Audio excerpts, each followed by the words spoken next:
संत मत धारा आपकी सेवा में प्रस्तुत।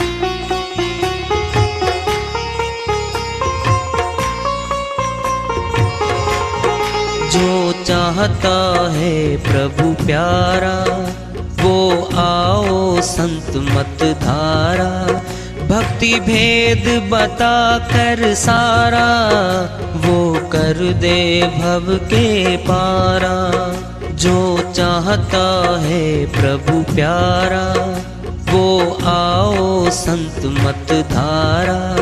भक्ति भेद बता कर सारा वो कर दे भव के पारा। जो चाहता है प्रभु प्यारा।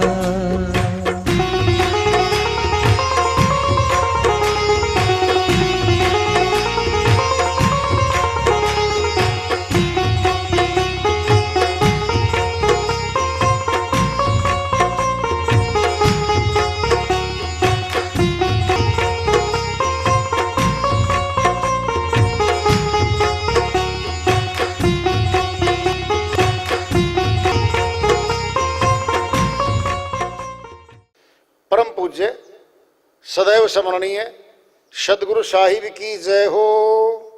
सतनाम साहिब। आदरणीय सर्व संतों की जय हो। उपस्थित आदर के योग प्रभु प्रेमी एवं जिज्ञासु आत्माओं, हम सभी पूर्ण पिता परमात्मा सभी सृष्टियों के रचनहार कुल मालिक हम सबके जीवन का आधार उनकी महिमा को सुनने के लिए एकत्रित हैं।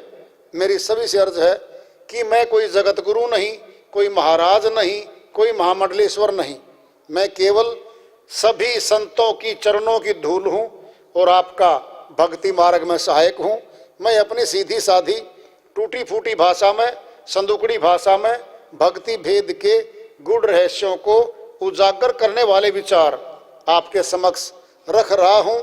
यदि अच्छे लगे अपनाएं, नहीं तो गैर जरूरी समझकर विसार दें। हाँ, सत्संग ही एकमात्र प्रभु प्राप्ति का विद्यालय है, विश्वविद्यालय है ये। और हम सत्संग में आए, जिज्ञासु तो विधम आए हैं। हम पिछले सत्संगों से वार्ता करते चले आ रहे हैं कि चेतावनी से प्रभु प्राप्ति की ओर। इस अध्याय को, इस वार्ता को आज फिर आगे बढ़ा रहे हैं। हमरे देखत चले गए बैरी मित्र करोड़। नेता नंद इस जगत में मचा काल का शोर। स्वामी नित्यानंद जी महाराज अमरलोक के संत हुए, चेता रहे अपनी बात में, अपनी श्रीवाणी में। कह रहे देखते देखते हमारे सामने हमने कुछों को मित्र बनाया और कुछों को दुश्मन के खाने में बैठा दिया। शकल देखना पसंद नहीं करते जिनको हमने दुश्मन के खाते में बिठा रखा।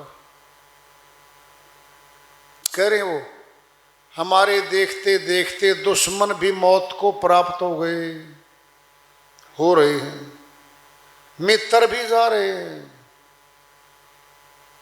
बैरी मित्र करोड़ करोड़ों चले गए। नेता नंद इस जगत में मचा काल का शोर। क्या है शोर काल का, बताओ। दोनों पक्षों में, दोनों हालातों में मनुष्य शोर करता है। ज्यादा खुशी होती है डीजे बजवाता है, ढोलक बजवाता है, बाजे गाजे लेके आता है, खूब खुशियां मनाता है, नाचता है, गाता है। क्या होता है? शोर करता है ये। खुशी में भी शोर कर रहा है ये। कोई मर जाता है घर का आदमी, तब ऊंची ऊंची आवाजों में रोता है ये, हाय मर गए, हाय लुट गए, विलाप करता है ये। बिना बुलाए पड़ोसी इकट्ठे होने लगते हैं, आवाजें मारता है। ये क्या करता है? शोर। नित्यानंद इस जगत में मचा काल का शोर। बीच की स्थिति में ये ठीक रहता है। क्या बीच की? न दुख है न सुख है। फिर बीच की स्थिति में ही भक्ति कर सकता है ये भी सोच लो। खुशी में नाचता गाता है, कूदता है, ये भक्ति नहीं कर सकता। कोई मर गया दुर्घटना में, रोता है, ये बुरी हालत होती है इसकी, भक्ति नहीं कर सकता। ये बीच की अवस्था आएगी इसकी, न दुख है न सुख है। ये मौन होके भक्ति कर सकता है। फिर संतों का मार्ग भी बीच का है। संतों के मार्ग को मध्य मार्ग बता रखा है। ज्यादा अमीर भी नहीं कर सकता, ज्यादा गरीब भी नहीं कर सकता भक्ति को। बोलो क्यों? गरीब धन मांगेगा, जरूरत का सामान मांगेगा, परमात्मा से भक्ति नहीं मांगता वो। बोलो, भूखा आदमी तो रोटी मांगेगा, सीधी सी बात है। भोजन जब हो जाएगा, तृप्त हो जाएगा, तब परमात्मा का शुक्रिया अदा करेगा। हे मालिक, बहुत जोर की भूख थी, मैं भंडारे में चला गया और भोजन मिल गया आपके नाम से, तब मालिक का शुक्रिया कर रहा है ये। कब? जब भोजन हो गया तब। भूखे भजन न होए गोपाला, पकड़ो अपनी कंठी माला। क्या? न भूखा मरता भोजन कर सकता, न भजन कर सकता ये, और न ज्यादा अमीर होने के बाद भजन कर सकता। क्यों? अमीर को अपने पैसे के 2 गुने 4 गुने 10 गुने करने की चिंता लगी रहती है। कहाँ इन्वेस्टमेंट करूं, कहाँ 2 गुने आवे, कहाँ 5 गुने आवे, और फिर कहाँ पैसे मर गए। मुकदमे चालू है कचहरी में, रिकवरी सूट बोलते हैं उनको, रिकवरी सूट। कोई पैसे मार के भाग गया, उसके खिलाफ मुकदमा दर्ज अलग से करवा रखा है, धोखाधड़ी का, विश्वासघात का। ये आदमी पैसे मार के भाग गया, जिसके 500 मुकदमे दर्ज हो गए साहूकार के, फिर भक्ति करेगा वो? मुकदमों की चिंता करेगा, उसकी लिस्ट निकालता फिरेगा, इसका प्लॉट कहाँ पड़ा है, इसकी दुकान कहाँ पड़ी है, इस पे जमीन जायदाद कहाँ कहाँ है, वकील साहब मंगवाएंगे डॉक्यूमेंट, ये ले के देता रहेगा बेचारा।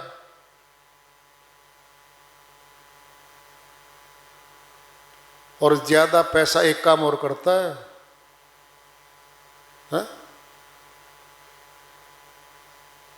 ऐशो आराम पे खर्चता है, फिर ये घूमने पे, नशों में भी चला जाता है ये, फिर नशे भी करने लगता है ये। तो ज्यादा ताकतवर, ज्यादा पैसे वाला, ज्यादा धन वाला भी भक्ति भजन नहीं कर सकता। अब आ गया बीच का, ये बीच वाला ही भक्ति करता है। और सुनना है, ज्यादा सेवा और ज्यादा दान भी बीच वाला ही देता है। गरीब पे तो है ही नहीं, क्या देगा बताओ? सेठ क्या है? वो लोभी हो चुका है, पैसे का लोभ का अंग उसमें ज्यादा आ चुका है, उसका हाथ टाइट हो गया, वो दान और सेवा देते समय आगे उसका हाथ नहीं बढ़ता। बीच वाला क्या है? बीच वाला ही दान देता है, सेवा करता है। जितनी भी सामाजिक संस्थाएं चल रही है पूरे भारत में, देख लो आंख उठा के, बीच के आदमी ही सेवादार होते हैं सारे। उसको खर्च करने की आदत हो जाती है, पैसे को ज्यादा महत्व नहीं देता वो। जहां 10,000 चल 11,000 हो जाए क्या खास बात है? अब आती है भक्ति का नंबर। ये भी 20 की अवस्था चाहिए है। न गरीब हो ज्यादा, न अमीर हो। क्या हो? रोटी कपड़ा मकान है इसके पास, बस फिर भक्ति करेगा ये। सोच लो रे, जहां धार्मिक स्थान है, जहां जाते हैं लोग तीर्थों में, मेजोरिटी नहीं की है 20 वालों की। गरीब तो का तब किराया नहीं है, रुकने का स्थान का पैसा ही नहीं है इसके पास, तो गरीब पे तो है ही नहीं। फ्री में तो कोई बैठा ले जाओ, कैंटर में, गाड़ी में, बस में। अमीर कितने हैं? 1% अमीर हैं जो सेवा लगाते हैं और वहां भ्रमण करने जाते हैं। ये 20 वाले हैं सारे। अब आ रही है बात 20 का। क्या 20 का? कठिन योग की भक्ति भी मनुष्य नहीं कर सकता। कठिन तपस्या, शरीर जिसमें तपेगा, नहीं कर सकता। कुछ भी न करना पड़े, हाथ कर दे, भक्ति हाथ में आ जावे, समान हाथ में आ जावे, ऐसा भी नहीं होता। वो भी नहीं कर सकता। 20 का मार्ग है ये। क्या है? मध्य मार्ग। गृहस्थ आश्रम है मध्य मार्ग।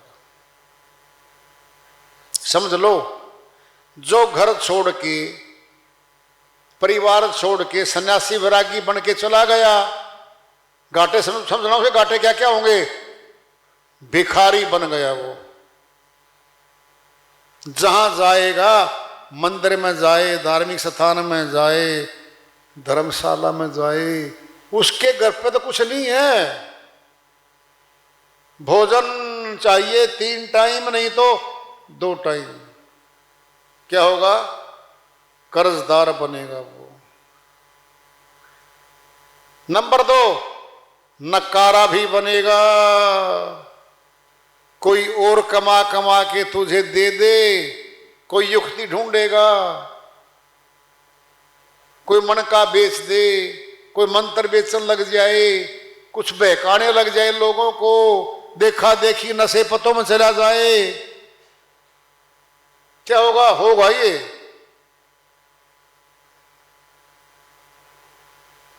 और कठिन क्या है? सारी तपस्याएं कठिन योग की हैं।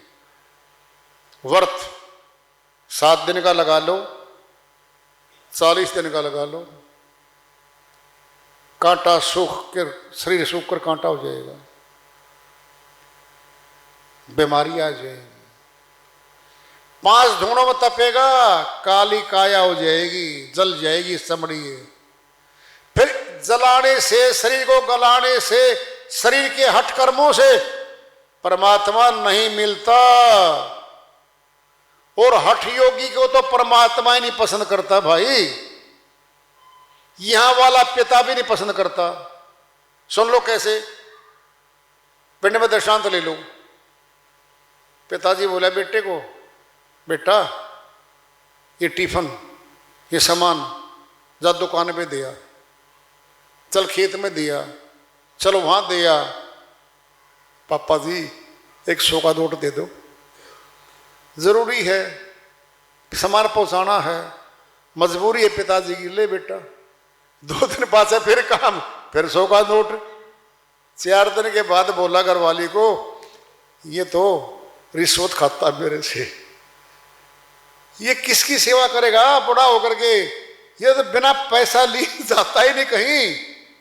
देखना जरा। अब फिर बुला लिया, बेटा ये काम करके आना है, 100 का नोट दो।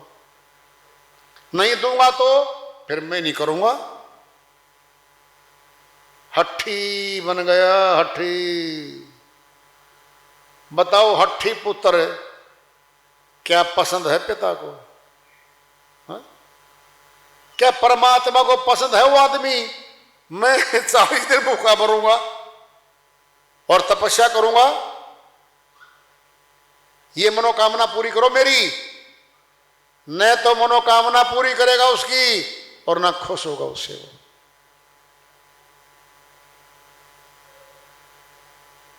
कौन है वो वैरागी सन्यासी? घर से निकल गया, कहीं जा बैठा। वो रास्ता भी भक्ति का नहीं है। समझो, भेद जानना था भक्ति करने के लिए, चाहे सन्यास योग में चला जाए, चाहे गृहस्थाश्रम में रहे, वो तो नुक्ता है, युक्ति है भक्ति करने की। कौन है युक्ति? क्या है युक्ति? जहां शरीर जाएगा, पांचों चोर साथ में गए, काम, क्रोध, लोभ, मोह, अहंकार छोड़ दिए थे, कमजोर तो ये करने थे पांचों। फिर जब सन्यास योग में गया तो पांचों सूक्ष्म साथ ही तो गए।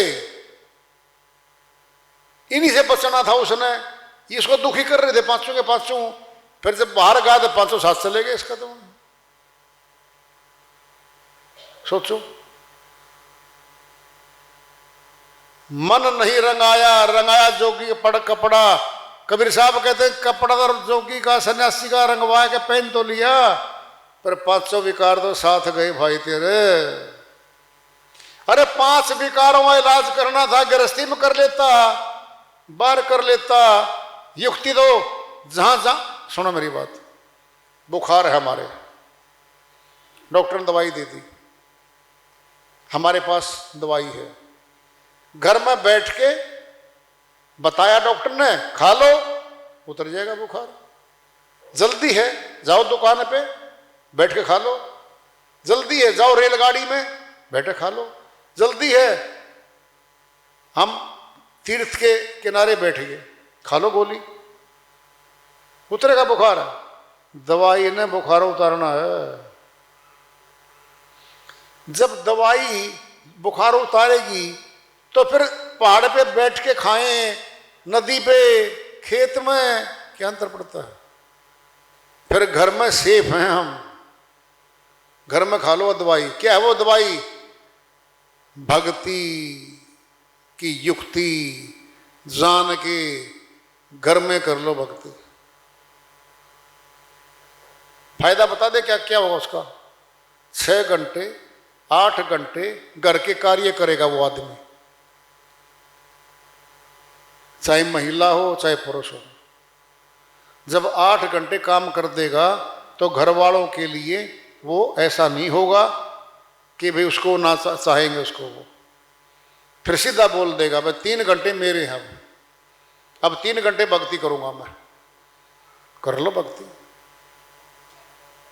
फिर आएगा मालिक इसके पास, जरा देखना, आना तो वहां भी है, बाहर भी आना यहां भी है, लेकिन बाहर तो कर्जा चढ़ लेगा भिखारी का, मांग मांग के खाएगा वो। गिरही का टुकड़ा बुरा, 2 उंगल दांत, भजन करे तो उभरे, नहीं तो काटे आंत। कबीर साहिब कहते गृहस्थी तो भोजन करवाएंगे, आओ जी साधु जी आओ भोजन करो, ये तो पुण्य कमाएंगे। लेकिन जो खाएगा ना उसके बारे में बोल रहे, गृहस्थी का टुकड़ा बुरा, 2 उंगल दांत, भजन करे तो उभरे, नहीं तो काढ़े हाथ। क्या अगर भगवान का भजन तो करता होगा बच गया, नहीं तो 84 में जाना पड़ेगा, उस आत्मा को पशु बनाना पड़ेगा। 2 उंगल दांत खड़े होते शेरों के, वो नहीं छोड़ते, लकड़ बग्गे मार देते, पशुओं को खा जाते वो। वहां जाना पड़ेगा इसको। ये बताओ मध्य मार्ग बढ़िया या कठिन मार्ग बढ़िया? बताओ मध्य मार्ग। फिर मध्य मार्ग तो सबको मिला हुआ भाई, सारे बैठे हो, सारे गृहस्थी हो, बताओ हाँ भरो। तो भाई मध्य मार्ग में तो बैठे ही बाप। अब तो भजन कर लो, मध्य मार्ग में आ गए, अब तो भजन करने का मौका है। कितना? 3 घंटे। संतों ने क्या रखा है?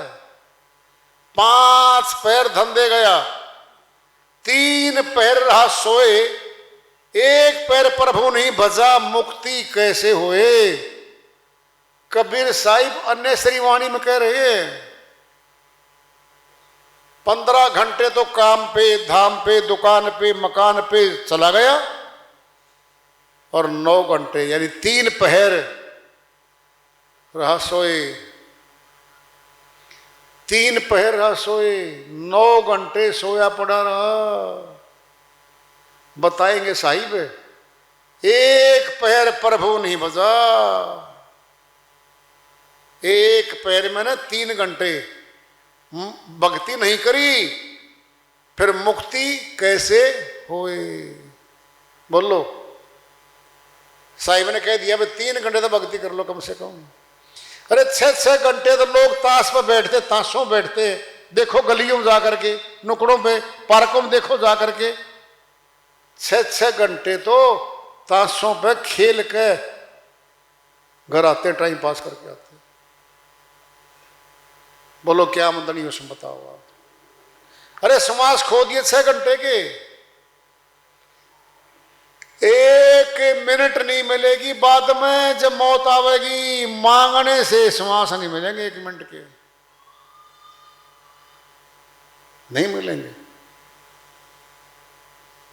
घंटों खोए जा रहे हैं, घंटों। सच बताओ, जगत का काम बिना किए होता कभी? बता दो। फिर भक्ति का कार्य भी बिना करे नहीं होगा, बात बराबर की है, समझ लो। मौका है भक्ति करने का।